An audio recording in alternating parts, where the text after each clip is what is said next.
Well, Trump 2.0 administration is finally preparing two executive orders as we speak right now to eliminate the Department of Education. Obviously, a long time campaign promise to eliminate the Department of Education, stating that the education should be managed at the state level. Obviously, we have a lot to dive in here, but hey, if you're new here, go down below, hit that subscribe button, and hit that notification bell to get notified whenever we upload any new videos. And if you like this content, hit that like button down below so we can reach more and more people. We really appreciate it here.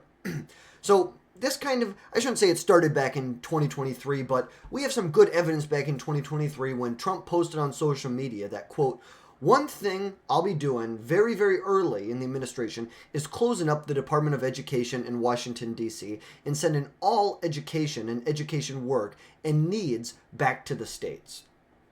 Obviously, would be a huge shakeup in the federal government. You know, the Department of Education was founded under Jimmy Carter. After Carter left office, Reagan, his predecessor, really vowed that he was going to eliminate the Department of Education. But after 8 years under Reagan, the department was larger than it had ever been at that point. President Trump's frustrations really revolve simply around the fact that America spends over $1 trillion a year on education, yet they don't rank in the top 10 countries based on international ranking for our education system. And let's be honest, it is not just Trump that is pushing this. This is many inside of the GOP that see gutting the Department of Education or completely eliminating it as a top priority to advance our school system in America. Now, you look back to the 2024 Republican primaries. You look at people like Vivek Ramaswamy, who are outright calling for a complete elimination of the Department of Education. Then on the other hand, you had people like Nikki Haley, who were calling for major gutting, maybe not a complete elimination of the department, but major gutting of the department. We needed to see major reform that happens in there. So as of right now, the executive order has not been published and it has not been signed. But these are two that have been most likely prepared since before Trump was inaugurated as our president. That they've been working on for a very long time. But from what we know right now, that the aim is going to be to eliminate the functions of the department not explicitly required by law and transferring programs to other agencies that are required by law. So we have to break this down a little bit. So there are certain functions of the department that are congressionally mandated that by law, these are programs that must continue on, and President Trump cannot sign an executive order to eliminate it. It must go through Congress in order to eliminate the funding for, different grants or really it's the grants and loan programs through the federal government. So obviously there's a lot of things Trump can do just for the things that are not explicitly required by law, but there are a lot of functions of the Department of Education that are required by law. And in this executive order, there's going to be most likely two of them. They're going to urge Congress to pass legislation to formally abolish the department. Now, where I'm at, I would be okay with either. Now, I shouldn't say would be okay with either. Let's just see how it plays out. I'd like to see, I think that obviously some of these functions are going to be transferred to other departments. It's not all going to go away, like enforcement of federal education laws or administering the federal student aid program. The Department of Education is also required to collect and analyze education data to track school performance, graduation rates, educational trends, and stuff like that, and to distribute federal education funding. So there's more than just that, but obviously these are just going to get passed off to other departments. So ultimately, it's kind of just a rebranding. Some of these things are just going to get pushed to other departments, and they're going to deal with it then. Now, the things that Trump can go after that could be eliminated is like federal oversight. He could roll back regulations like enforcement of Title IX on gender identity, which I believe was struck down in the courts back in late December. Any school discipline policies or guidance on standardized testing. They could reallocate or defund certain programs like teacher training initiatives and school improvement funds. And really any discretionary grants that aren't required by law, they could eliminate outright. So ultimately, I think there's still going to be funding from the federal government that goes to the schools. Will it be inside of the Department of Education? Well, we're just going to have to wait and see how this all plays out. Ultimately, I think that the federal government still needs to be funding certain programs, not all, and probably not the majority, but certain programs that it currently funds right now, but passing off more of the responsibility onto the states to have more state-specific education. I think that's a big theme of President Trump. Trump 2.0, it is states' rights, whether it was abortion. Even though it was unpopular that Roe v. Wade was overturned, it went back to the states. States' rights. People can vote on it in the individual states. And that's what Trump is trying to do here with the Department of Education. Specifically when it comes to, curriculum in each of the states. Now, I think this can give the federal government a little bit of an upper hand. Obviously, transferring the responsibility where it is more of a decentralized process that people are going to go through. It's through the state governments. State governments are most likely going to be run more efficiently than the federal government. Still, most likely not the greatest in terms of efficiency, but they will most likely be run better than the way the federal government would run it. There are a number of motives that I totally agree with President Trump on why he wants to dissolve the Department of Education, or if it turns out that it's just a major restructuring of the department to, slash it to 10% of the size that it is right now, whether it's based on workforce, their budget that they get every year, etc. But there is a lot of dissatisfaction with the department policies, especially under the previous administration that rolled out changes to basically prevent schools. I shouldn't say prevent schools, but they changed Title IX protections that it would so that it would cover gender identity and sexual orientation, not just biological sex, which would mean that schools must allow people to access facilities that align with their gender identity, not their biological sex. So whether it was sports teams, whether it was bathrooms, locker rooms, you had to look at the gender identity of that person, not the biological sex, which is absolutely asinine and basically whitewashes all of Title IX. Like, why even have Title IX if we're going to base it off gender identity? I can say tomorrow that I'm a girl, tomorrow I'm going to be a boy, and the next day I'm going to be a girl, and the next day I'll be a boy. And this would be huge for states' rights.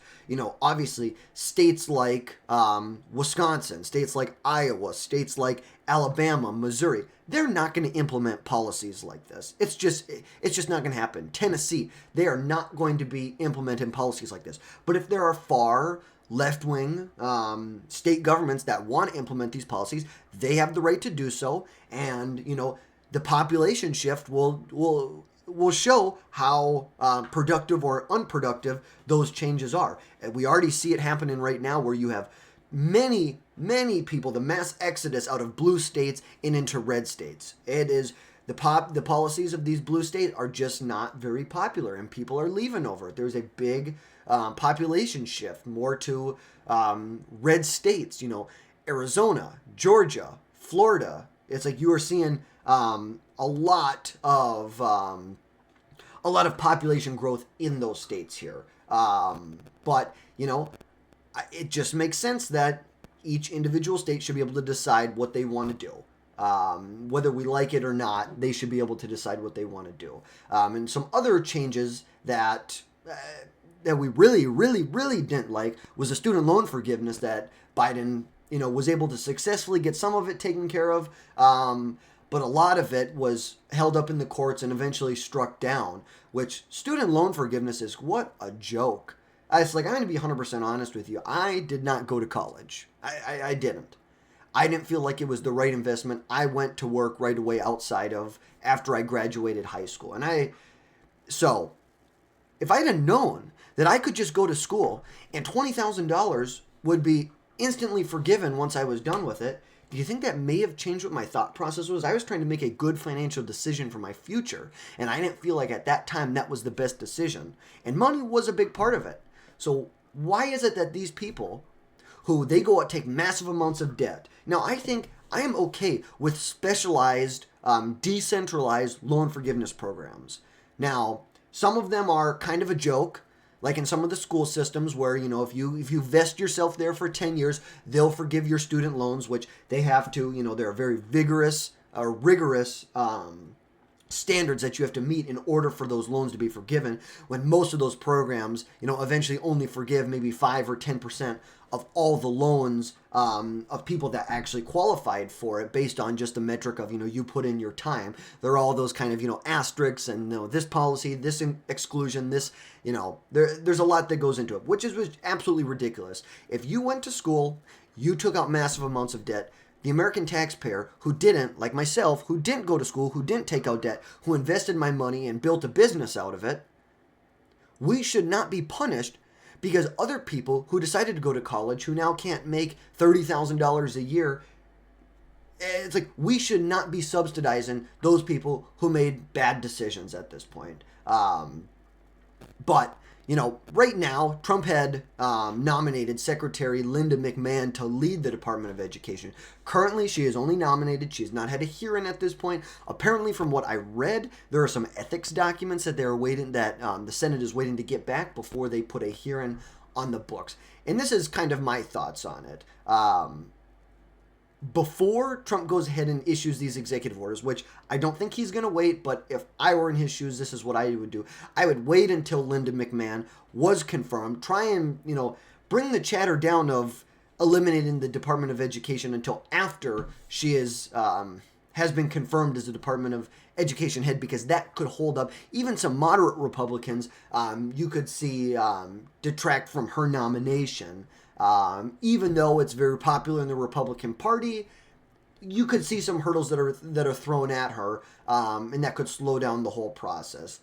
So, and I know there are others officials have suggested waited to sign the executive order until after she's been confirmed, like to avoid muddying the waters, but ultimately to even like have these big conversations. Now, I know Trump has signed a number of executive orders based around, strengthening school choice and instilling patriotic education. The 1776 Commission.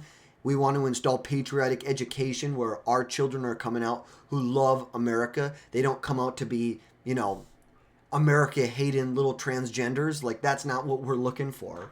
But we'll see exactly what happens. I think, though, that they'll eventually move forward with issuing these executive orders before she's ultimately confirmed. But there are a lot of challenges that the Trump administration that they're going to face. They are going to face a lot of challenges. There's most likely going to be major resistance inside of Congress. So ultimately, there are things that Trump can restructure that is not mandated, grants that are not mandated by law that he follow through with, which he's going to be able to eliminate that.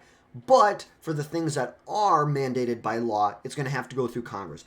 And my guess is you probably are going to be able to find a couple moderate Republicans in the Senate and the House that are going to detract. Now, we've got a 5-vote majority in the House and a 6-vote majority in the Senate. So you don't have a lot of people in D.C.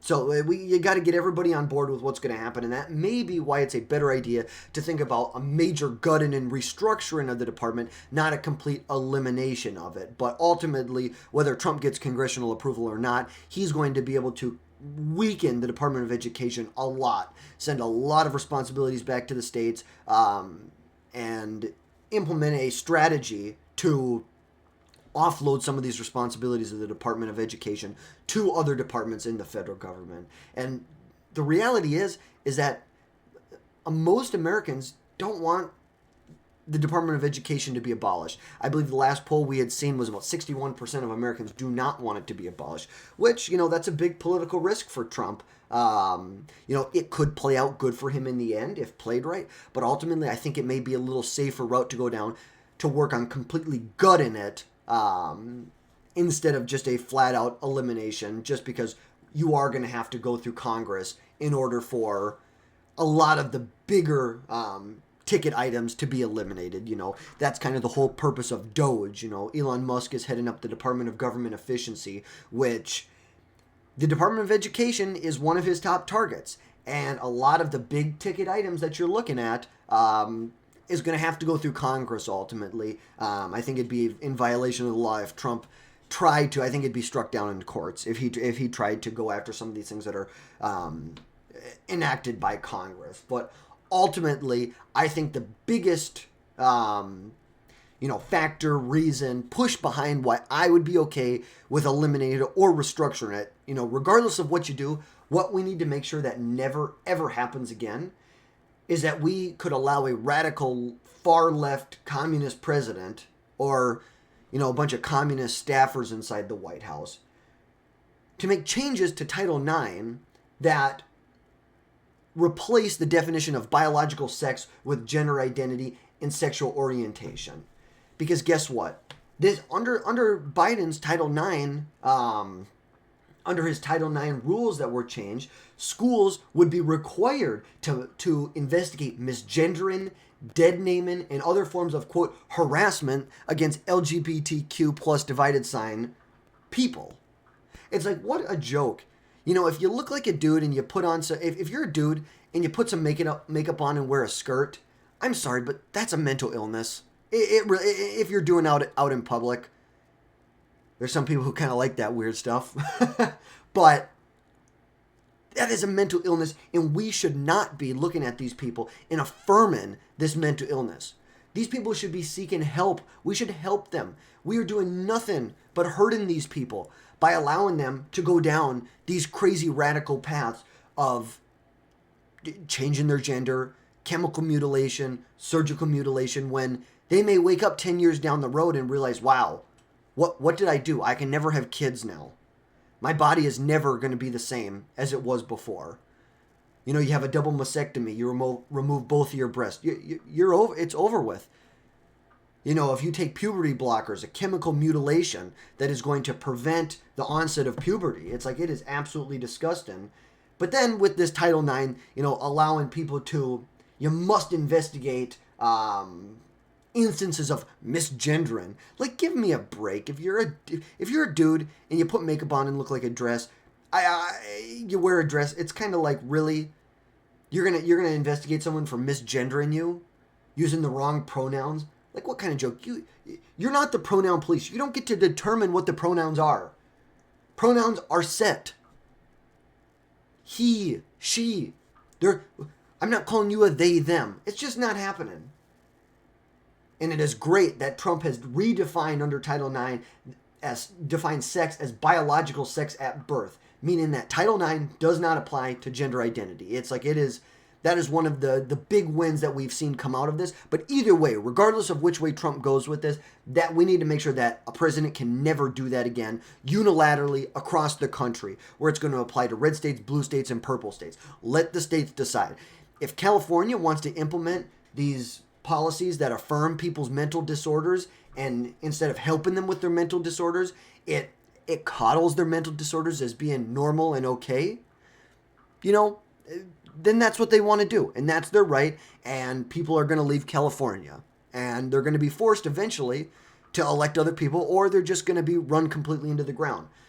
But states like Tennessee, Iowa, Missouri, Florida, Georgia, that would never implement rules like this, we just can't have a president with the stroke of a pen implement a policy like that to allow females to be violated by mentally ill men.